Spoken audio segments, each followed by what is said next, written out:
Good day. I am Roxanne Timbol from the Data Analyst team, and I am here to present the results of our analysis on the data provided by our HR department. The main goal of this analysis is to evaluate our employees that are compliant and non-compliant with our attendance tracking records.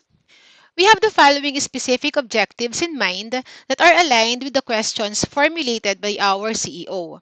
Number one, to identify the existing tendencies of employees being late based on department, position, and etc.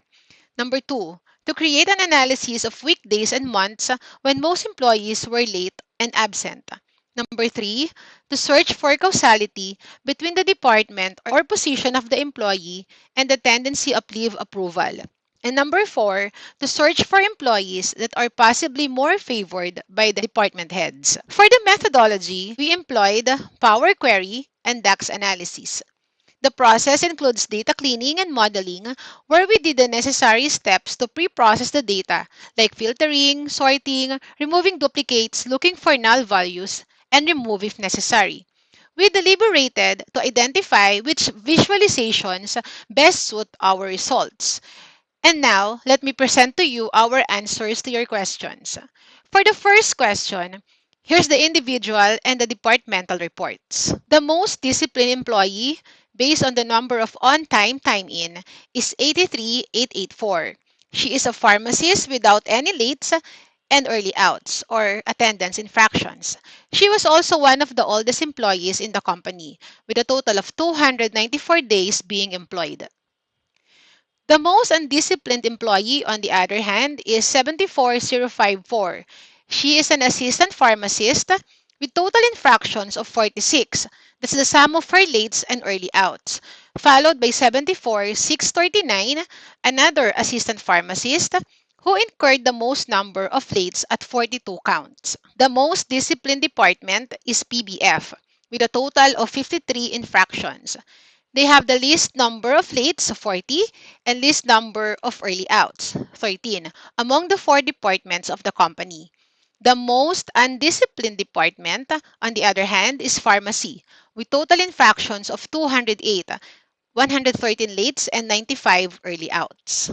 For the second question, we made an analysis on our monthly and daily attendance records.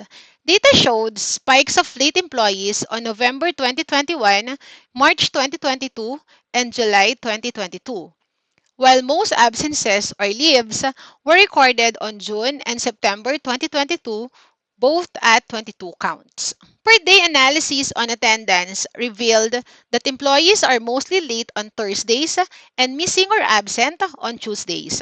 Further analysis on leave type showed that employees normally incur sick leaves on Fridays. For the third question, we will try to establish departmental leniency or favoritism. In terms of leave approval or absences, the medical department is the most lenient with 28 approved leaves, especially to their nurses. In fact, Nurse 74049 incurred the most number of sick leaves of all the employees. This nurse is no longer employed as well as the other employees in the top 5. In terms of late, pharmacy and medical departments are the most lenient. Pharmacy has incurred just 3 more lates compared to the medical department, but it is worthy to mention that medical has twice the population of pharmacy. Assistant pharmacy 74639 incurred the most late and is no longer employed. In terms of early out, pharmacy is the most lenient department, incurring the top 4, all assistant pharmacists, of which only user 83888 is employed. It is also worthy to mention that this user is one of the top late in her department. Leave approval has no connection with department position. For instance, user 88357 is just a warehouse staff incurring most leaves. A closer look at the pharmacy department revealed that user 83888, an assistant pharmacist, incurring top 2 in the overall early outs and top 4 in the departmental tardiness, is still with the company. Most of the offenders are terminated except for her. She is favored. May we suggest the following recommendations based on our results? Number 1, performance evaluation. This will enable the nurses in the medical department and the assistant pharmacist from the pharmacy department to be aware of how well they perform based on their attendance. Review of the company rules and implementation of disciplinary actions so that employees don't accumulate a lot of attendance infractions.